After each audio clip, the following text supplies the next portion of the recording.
Hello friend, आज permanent tissue पढ़ेंगे। कल हम लोग टिश्यू चैप्टर का शुरुआत किए थे इसके पहले वाले लेक्चर में, और मेरिस्टेमेटिक टिश्यू पढ़े थे। मेरिस्टेमेटिक टिश्यू क्या है, उसे कितने टाइप्स होते हैं, ये सब पढ़ लिए थे। अब आज पढ़ते हैं परमानेंट टिश्यू। तो देखिए परमानेंट टिश्यू होता क्या है। पहले बात, परमानेंट टिश्यू बनता कैसे है, पिछले क्लास में बता चुके हैं कि मेरिस्टेम सेल डिवाइड करता था और जो टिश्यू बनाता था वो आगे चल के परमानेंट टिश्यू बन जाता था। ठीक है, अब देखिए परमानेंट टिश्यू होता क्या है। तो बोल रहा है cell of this tissue have lost their ability to divide. मतलब वैसा टिश्यू जिसके सेल, टिश्यू कैसे बनता है, तो सेल के जब एक साथ बहुत सारे सेल मिल जाते हैं और एक फंक्शन करने लगते हैं, ठीक है, सब सेल मिल करके, तो उसको टिश्यू कहते हैं। तो बोल रहा है टिश्यू के अंदर जो सेल हैं, ठीक है, उनका डिवाइड करने का जो एबिलिटी होता है वो ख़त्म हो जाता है, लॉस्ट हो जाता है, तो उसको क्या बोलते हैं, परमानेंट सेल कहते हैं। देखिए क्या लिखा, लॉस्ट देयर, इसको दूसरा हाँ, lost their ability to divide, तो उसको क्या बोलेंगे, परमानेंट टिश्यू। बोल रहा this result permanent tissue perform permanent function. इससे क्या होता है कि जब परमानेंट टिश्यू बन जाता है तो इसका फंक्शन जो है वो एक ही रह जाता है, क्योंकि उसका सेल डिवाइड ही नहीं करेगा, तो वो जो फंक्शन कर रहा है शुरू से लास्ट तक वही फंक्शन करते रहेगा। ठीक है, अब देखिए परमानेंट टिश्यू कितने तरह के होते हैं। तो परमानेंट टिश्यू दो टाइप्स के होते हैं। कौन कौन, तो सिंपल परमानेंट टिश्यू और कॉम्प्लेक्स परमानेंट टिश्यू, जिसमें हम सिंपल परमानेंट टिश्यू अभी डिस्कस कर रहे हैं। ओके, तो देखिए सिंपल परमानेंट टिश्यू क्या होता है। तो बोल रहा है this is similar tissue are made up of one type of cell. ठीक है, बोल रहा है ये क्या है, एक सिंपल टिश्यू है, ठीक है, जो बने होते हैं एक टाइप ऑफ सेल से। मतलब वैसा टिश्यू जिसमें जितने भी सेल हैं वो उसका सब सेम हो, ठीक है, एक ही टाइप का सेल हो, उसको बोलते हैं सिंपल परमानेंट टिश्यू। ठीक है, अब देखिए सिंपल परमानेंट टिश्यू को तीन भागों में बांटा गया। किस आधार पर बांटा गया, तो उसके काम करने के आधार पर बांटा गया, उसके फंक्शन के आधार पर सिंपल परमानेंट टिश्यू को तीन भागों में बांटा गया। ठीक है, कौन कौन, तो पैरेन्काइमा, कॉलेन्काइमा और स्क्लेरेन्काइमा। ठीक है, बोल रहे हैं इसके फंक्शन के आधार पर सिंपल परमानेंट टिश्यू को तीन भागों में बांटा गया, पैरेन्काइमा, कॉलेन्काइमा और स्क्लेरेन्काइमा। अब देखिए पैरेन्काइमा क्या होता है, क्या बोल रहा है, tissue is made up of living cell, यानी इसके जो टिश्यू होंगे वो क्या होंगे, लिविंग होंगे। Okay, they are loosely packed and large intercellular space. ये इसमें क्या होंगे कि इसमें जो दो सेल होंगे तो उसके बीच, जैसे देखिए यहाँ पर ऐसे सेल होंगे, फिर एक ऐसे सेल होंगे, फिर एक ऐसे, इस तरह से लेंगे, तो इसके बीच में ये क्या है, इसके बीच में ये स्पेस है। तो यानी इसका जो सेल होंगे वो लूजली पैक्ड होंगे और ये दो सेल के बीच में स्पेस होंगे, अच्छा खासा स्पेस होंगे, इसको बोल रहे हैं लार्ज इंटर सेलुलर स्पेस। ठीक है, बोला this tissue is found in soft part of stems and root of the plant. ये कहाँ पाए जाते हैं, ये जहाँ पर सॉफ्ट पार्ट होते हैं पौधे में, स्टेम में या फिर रूट में, वहाँ पर ही पैरेन्काइमा टिश्यू पाए जाते हैं। Okay, and some tissue are found in leaves, और कुछ कहाँ पाए जाते हैं, तो वो लीव्स में पाए जाते हैं, मतलब पत्ती में पाए जाते हैं। ठीक है, मतलब कहाँ कहाँ पाए जा रहे हैं, तो स्टेम में पाए जा रहे हैं, रूट में पाए जा रहे हैं और लीव्स में पाए जा रहे हैं। लेकिन स्टेम और रूट्स में जो सॉफ्ट पार्ट होता है हर जगह नहीं पाए जा रहे हैं, यानी जो सॉफ्ट पार्ट है वहाँ पर ही पाए जाते हैं पैरेन्काइमा टिश्यू। ठीक है, और कहाँ पाए जा रहे हैं, तो ये लीव्स में पाए जा रहे हैं। ठीक है, अब इसका देखिए फंक्शन क्या है। ठीक है, ये क्या काम करते हैं, तो बोल रहा है इसका फंक्शन है फोटोसिंथेसिस का, स्टोरेज करने का और सेक्रेशन करने का। ठीक है, ये 3 फंक्शन। फोटोसिंथेसिस क्या चीज़ से, तो लीव्स में पाए जा रहे हैं, इस कारण वो फोटोसिंथेसिस करेंगे। स्टोरेज तो वो रूट में पाए जा रहे हैं, ठीक है। रूट क्या है, रूट स्टोर करने का काम करता है, फूड को स्टोर करता है, ठीक है, इसलिए इसमें रूट में पाए जा रहे हैं। और स्टेम सेक्रेशन करता है, इसलिए इसका काम सेक्रेशन है, ठीक है। अब बोल रहा है in which parenchyma tissue contain chlorophyll, ठीक है, contain chlorophyll and perform photosynthesis called क्लोरेन्काइमा। बोल रहा है वैसा पैरेन्काइमा, ठीक है, जो फोटोसिंथेसिस को परफॉर्म करता हो, यानी उसमें क्लोरोफिल पाया जाएगा, तो उसको एक अलग टर्म दिया गया है, ठीक है, उसको बोलते हैं क्लोरेन्काइमा। वो भी पैरेन्काइमा ही है, लेकिन बस अलग टर्म दे दिया गया, अलग नाम दे दिया गया, ठीक है, उसको क्लोरेन्काइमा नाम दे दिया गया, ठीक है। जैसे यहाँ जो दिखा हुआ है ना, ये फोटोसिंथेसिस जो ये काम कर रहा है, तो ये फोटोसिंथेसिस जो काम कर रहा है पैरेन्काइमा, उसको बोल सकते हैं हम क्लोरेन्काइमा, ओके। ये कहाँ पाया जा रहा है, तो फाउंड इन लिप्स, देखिए फाउंड इन लिप्स। अब देखिए क्लोरेन्काइमा क्या होते हैं, तो बोल रहा है this is made up of living cell. ये भी क्या होते हैं, ये भी लिविंग है, ठीक है, पैरेन्काइमा भी लिविंग थे, ठीक है।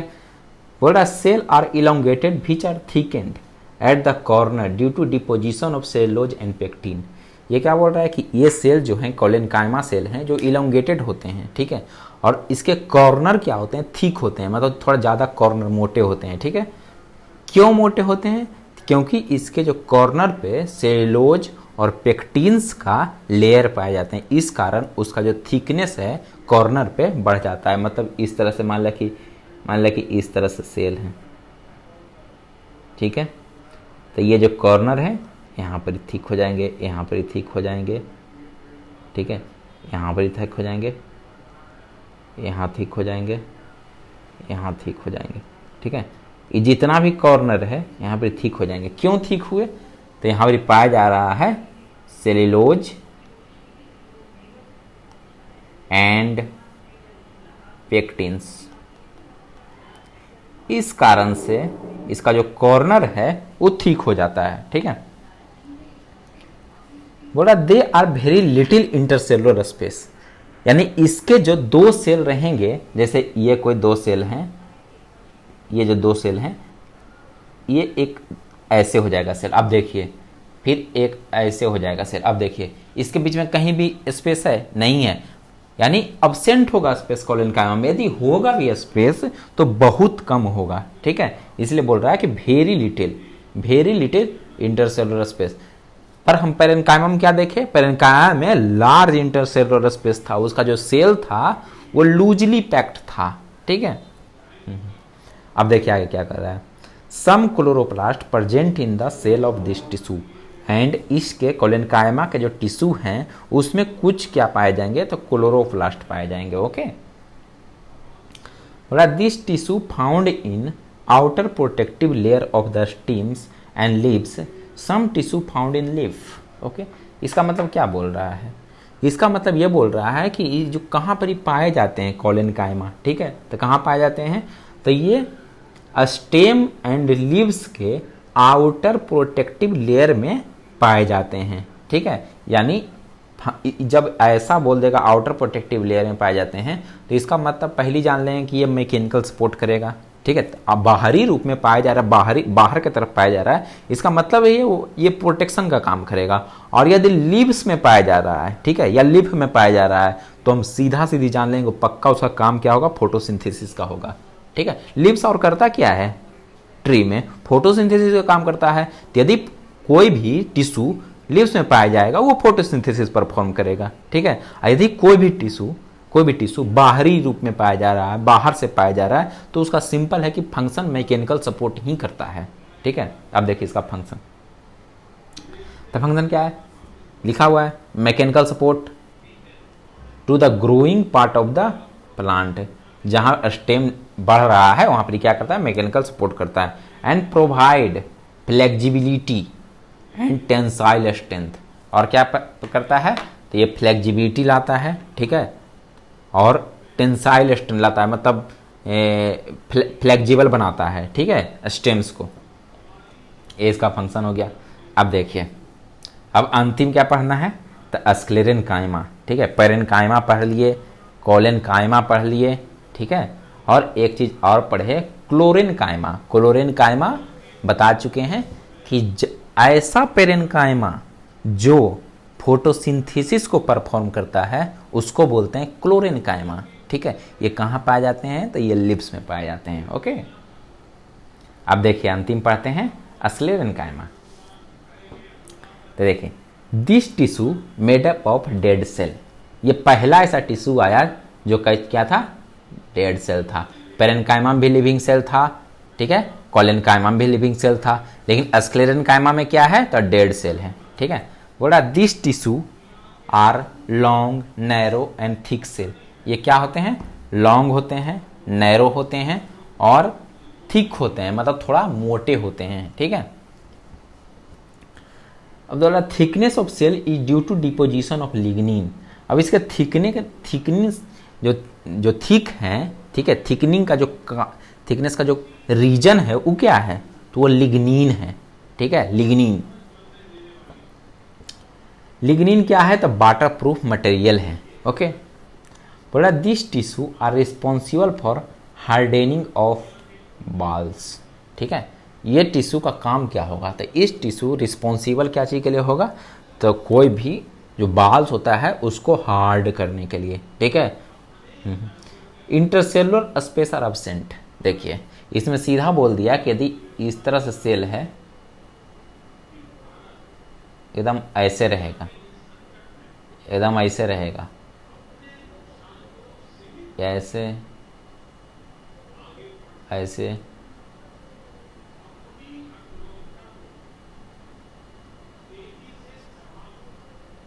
इस तरह, मतलब इसके बीच में कोई भी इंटरसेलुलर स्पेस, देखिए दो सेल के बीच का स्पेस नहीं होगा, ठीक है। इसलिए तो हार्ड है। जैसे देखिए पहला क्या था, पेरेन्काइमा था, पेरेन्काइमा में लार्ज इंटरसेलुलर स्पेस था, यदि दो सेल के बीच में स्पेस बढ़ जाएगा तो वो सॉफ्ट हो जाएगा, सिंपल चीज है, वो सॉफ्ट हो जाएगा। उससे क्या था, जो कोलेनकाइमा जो था, कोलेनकाइमा में क्या था कि थोड़ा सा इंटरसेलुलर स्पेस था, ठीक है, यानी ये हार्ड प्रोवाइड नहीं करेगा, ठीक है, लेकिन मैकेनिकल सपोर्ट देगा, पूरा हार्ड नहीं होगा, लेकिन पेरेन्काइमा से हार्ड जरूर होगा। और स्क्लेरेनकाइमा की बात करते हैं तो इसमें तो इंटरसेलुलर स्पेस एब्सेंट होता है, यानी ये सबसे ज्यादा हार्ड प्रोवाइड करेगा, ठीक है। तो देखिए क्या बोला है, this tissue are found in stem and veins of leaves and also found in the hard covering of seed and nut. ये कहाँ कहाँ पाया जा रहा था, ये स्टेम में पाया जाता है, ठीक है, लीव्स में पाया जाता है, जैसे लीव्स का वेन्स होता है ना, जैसे ये लीव्स है, तो यहाँ पर ही पाया जाएगा, ठीक है, वेन्स में पाया जाएगा। और कहाँ पाया जाता है, तो ये जो सीड होते हैं, सीड या फिर कोई नट्स देखते हैं, ठीक है, जैसे ग्राउंड नट्स देखते हैं तो उसका जो ऊपर का कवर होता है, ठीक है, वो क्या चीज का होता है, स्क्लेरेनकाइमा का होता है, ठीक है। और जैसे सपाटू का देखते हैं, गाभा का देखते हैं, ठीक है, ये सब क्या होता है, स्क्लेरेनकाइमा से बना होता है, ओके। या फिर कोकोनट बेस्ट एग्जाम्पल है। कोकोनट का जो बाहर का पूरा रहता है ना लेयर, इतना हार्ड होता है, वो क्या चीज का बना होता है, स्क्लेरेनकाइमा टिश्यू का बना होता है, ठीक है, वो एक डेड टिश्यू है, ठीक है। अब इसका देखिए फंक्शन क्या है, स्ट्रेंथ प्रोवाइड करना, ठीक है, और मैकेनिकल सपोर्ट प्रोवाइड करना, ठीक है। अब देखिए complex permanent tissue, simple permanent tissue खत्म हो गया, अब पढ़ लेते हैं कॉम्प्लेक्स परमानेंट टिश्यू। तो बोल रहा है in which tissue are made up of more than one type of cell, मतलब वैसा टिश्यू जो बना होता है एक से ज्यादा तरह के सेल से, ठीक है, more than one type of cell. उसमें क्या था, सिंपल परमानेंट टिश्यू में क्या था, ये जो टिश्यू होंगे उसके अंदर जो सेल होंगे वो एक ही टाइप के होंगे, लेकिन इसमें क्या है, मोर देन वन टाइप, इसलिए इसको बोल दिए कॉम्प्लेक्स, ठीक है, क्योंकि एक से ज्यादा तरह के सेल इसके टिश्यू में पाए जाते हैं। अब देखिए all these cell work together to perform a common function. पर ये जितने भी सेल होंगे एक टिश्यू के अंदर वो कॉमन फंक्शन प्रोवाइड करेंगे। ऐसा नहीं है कि सेल 2 तरह के आ गए, 5 तरह के आ गए, 10 तरह के आ गए तो उसका फंक्शन भी 10 तरह का हो जाएगा, बिल्कुल भी नहीं। उसका जो फंक्शन होगा वो कॉमन होगा, ठीक है, मतलब एक ही फंक्शन परफॉर्म कर रहे होंगे, ठीक है। अब देखिए, this complex tissue carry function of conduction और substance through the plants, hence this tissue are vesicular tissue और कंडक्टिंग टिश्यू।